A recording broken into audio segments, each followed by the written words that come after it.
A primeira carta de Paulo aos Coríntios foi escrita para orientar uma igreja jovem, situada em uma cidade marcada pela riqueza, cultura e imoralidade. A comunidade cristã em Corinto enfrentava diversos desafios: divisões internas, imaturidade espiritual, pecados tolerados, desordem no culto e mau uso dos dons espirituais. Paulo escreve com autoridade apostólica e tom pastoral, trazendo correção, ensino e encorajamento. Ao longo da carta, ele aborda temas centrais para a vida cristã, como a importância da cruz, a santidade no corpo, a unidade da igreja, o exercício equilibrado dos dons, o amor como fundamento e a esperança da ressurreição. Paulo lembra aos coríntios que eles foram chamados para viver como santos, comprometidos com a verdade do Evangelho e com a edificação do corpo de Cristo. Se você quer crescer espiritualmente, fortalecer sua fé e colocar sua vida em ordem com Deus, mergulhe nessas 17 lições. Cada uma revela princípios eternos para uma fé prática, equilibrada e cheia de graça. Corinto era como o mundo de hoje, e a resposta ainda é a mesma. Cristo é suficiente. Então respire fundo e vamos começar. Primeira lição: Deus é fiel. 1 Coríntios 1:9 diz assim: Fiel é Deus, pelo qual fostes chamados para a comunhão de seu Filho Jesus Cristo, nosso Senhor. Desde o início da carta, Paulo afirma uma verdade preciosa: Deus é fiel. Mesmo em meio aos erros, confusões e imaturidade dos coríntios, o Senhor permanece fiel ao seu chamado. Essa lição nos consola. Não somos sustentados por nossa perfeição, mas pela fidelidade de Deus. Ele nos chamou para a comunhão com Cristo e nos sustentará até o fim. Podemos falhar, mas Ele não falha. Ele aperfeiçoa, corrige e conduz até a maturidade. A fidelidade de Deus é nossa esperança diária.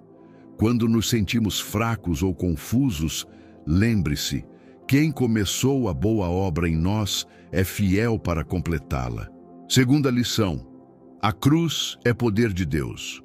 1 Coríntios 1:18 está escrito: porque a palavra da cruz é loucura para os que perecem, mas para nós, que somos salvos, é o poder de Deus. Este versículo mostra a diferença entre duas formas de enxergar a cruz. Para os que rejeitam a salvação, ela parece absurda e sem valor. Mas para os que creem, é o poder que transforma. Paulo afirma que o Evangelho não é compreendido por sabedoria humana, mas por revelação divina. A cruz não é apenas um símbolo de sofrimento, mas a expressão máxima do amor de Deus, onde Jesus pagou o preço por nossos pecados. Para os salvos, ela representa perdão, redenção e vida nova. O que o mundo chama de loucura, Deus usou como caminho para a salvação eterna. Ela é o centro da fé cristã e continua sendo a prova viva de que o amor de Deus supera toda a lógica humana. Terceira lição: o que Deus preparou para os que o amam.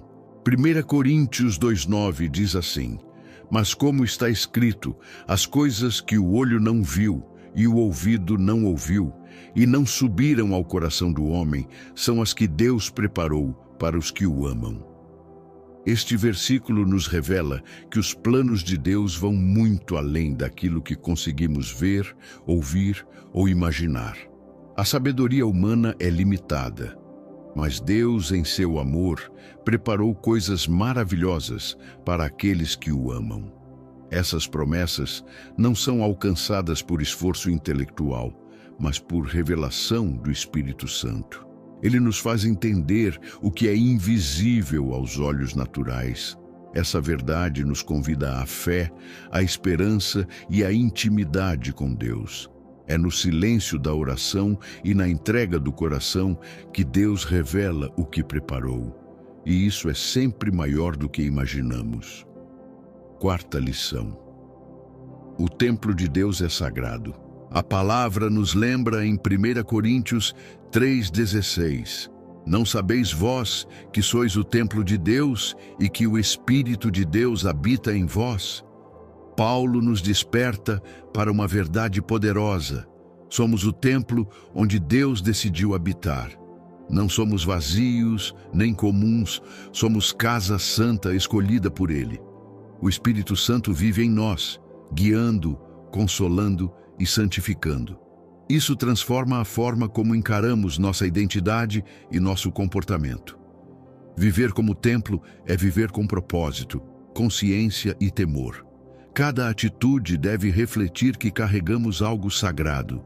Esse versículo é um convite à santidade e um lembrete de que Deus está mais perto do que imaginamos, dentro de nós. Honrá-lo é nosso dever, pois pertencemos inteiramente a Ele. Quinta lição: a verdadeira sabedoria vem de Deus. Em 1 Coríntios 3:18-20 está escrito: ninguém se engane a si mesmo. Se alguém entre vós se tem por sábio neste mundo, faça-se louco para ser sábio. Porque a sabedoria deste mundo é loucura diante de Deus, pois está escrito: Ele apanha os sábios na sua própria astúcia. E outra vez, o Senhor conhece os pensamentos dos sábios que são vãos. Paulo nos convida a uma postura de humildade diante de Deus. Ele mostra que quem se considera sábio, segundo os padrões deste mundo, precisa fazer-se louco, ou seja, renunciar à arrogância intelectual e abraçar a sabedoria de Deus, que muitas vezes parece insensata aos olhos humanos. A verdadeira sabedoria não se conquista com lógica ou prestígio, mas com rendição e fé. Deus expõe a fragilidade da sabedoria terrena, mostrando que ela é limitada e enganosa. Assim, o apóstolo nos encoraja a buscar entendimento no Espírito, onde reside o discernimento que transforma e edifica para a vida eterna. Sexta lição: Deus examina os corações.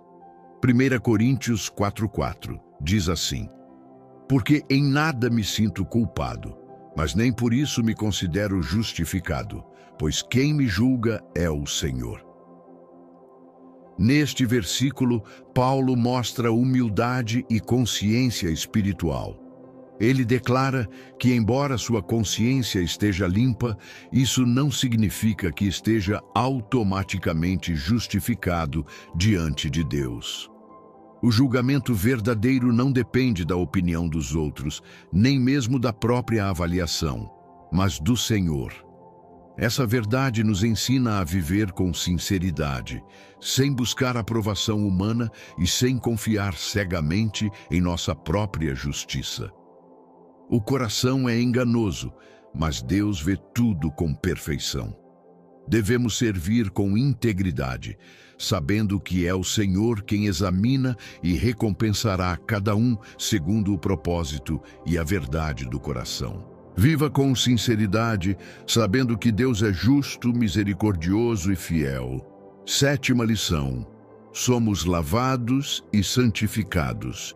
1 Coríntios 6:11 está escrito: e é o que alguns têm sido, mas haveis sido lavados, mas haveis sido santificados, mas haveis sido justificados em nome do Senhor Jesus e pelo Espírito do nosso Deus. Neste versículo, Paulo lembra aos coríntios que, embora muitos deles tivessem vivido em pecado, agora foram transformados. Ele declara 3 verdades poderosas: foram lavados, santificados e justificados. Isso não aconteceu por esforço humano, mas pelo nome do Senhor Jesus e pela ação do Espírito Santo. É uma lembrança de que o passado não define mais quem somos. Em Cristo, recebemos uma nova identidade. Esse versículo nos enche de esperança. Não importa onde começamos, Deus pode nos renovar completamente. A graça não apenas perdoa, ela purifica, separa para Deus e nos declara justos diante do Pai. Oitava lição: Tudo me é lícito, mas nem tudo convém. 1 Coríntios 6,12 diz assim: todas as coisas me são lícitas, mas nem todas convêm. Todas as coisas me são lícitas, mas eu não me deixarei dominar por nenhuma. Neste versículo, Paulo ensina que, embora tenhamos liberdade em Cristo, nem tudo é proveitoso ou edificante. A maturidade cristã não está apenas em saber o que é permitido, mas em escolher o que convém espiritualmente. Ele também alerta contra a escravidão disfarçada. Algo pode ser lícito, mas se nos domina, torna-se um senhor em nosso lugar. Um hábito aparentemente inofensivo pode roubar tempo, foco e santidade. A verdadeira liberdade está em viver sob o controle do Espírito e não sob as vontades da carne. Essa lição nos chama à sabedoria e ao autocontrole. Nem tudo o que podemos fazer nos aproxima de Deus, e isso deve nos guiar. 9. Viva para edificar os outros. Como lemos em 1 Coríntios 10:24, ninguém busque o proveito próprio. Antes, cada um o que é de outrem. A vida cristã não é vivida de forma egoísta, mas em serviço ao próximo. Paulo ensina que nossa liberdade deve ser guiada pelo amor e pela edificação do outro. Isso significa fazer escolhas que ajudem, confortem e fortaleçam quem está ao nosso redor. Buscar apenas o próprio interesse revela imaturidade espiritual. Mas quem ama, cede, compreende e serve. Viver assim exige renúncia, mas glorifica a Deus e reflete o caráter de Cristo. Quando cada um pensa no outro, o corpo de Cristo cresce em unidade, força e graça. A edificação do próximo é um chamado para todos nós. 10ª lição: fazer tudo para a glória de Deus. 1 Coríntios 10:31 diz assim: portanto, quer comais, quer bebais, ou façais outra qualquer coisa, fazei tudo para a glória de Deus. A fé verdadeira alcança os detalhes da vida. Paulo ensina que tudo, até as ações mais simples, como comer ou beber, deve ser feito com consciência e reverência. A vida cristã não é compartimentalizada. Não há área neutra. Tudo pode glorificar ou desonrar a Deus. Essa lição nos chama a ter uma vida íntegra, onde pensamentos, palavras e ações revelam o caráter de Cristo. Cada escolha é uma oportunidade de adorar a Deus com sinceridade. Viver assim traz sentido, equilíbrio e testemunho forte diante dos homens. Faça tudo com o coração voltado para a glória do Senhor. 11ª. Examine-se antes da ceia. Em 1 Coríntios 11:28 está escrito: examine-se, pois, o homem a si mesmo, e assim coma deste pão e beba deste cálice. Paulo nos lembra que a ceia do Senhor é mais do que um ritual. É um momento de aliança, memória e comunhão com Cristo. Por isso, ele orienta que cada um se examine antes de participar. Esse exame é pessoal, profundo e sincero. É tempo de refletir sobre o coração, confessar pecados e renovar o compromisso com Deus. A ceia não é para os perfeitos, mas para os arrependidos. Quem participa com reverência recebe graça, força e restauração. Essa lição nos ensina que a verdadeira adoração começa com um coração quebrantado diante de Deus. 12ª, a diversidade de dons. 1 Coríntios 12:4 diz assim: ora, há diversidade de dons, mas o Espírito é o mesmo. Paulo ensina que Deus distribui dons diferentes para propósitos diferentes, mas todos vêm do mesmo Espírito. Isso impede a comparação e o orgulho. Cada dom é necessário, e ninguém é superior por possuir certo talento.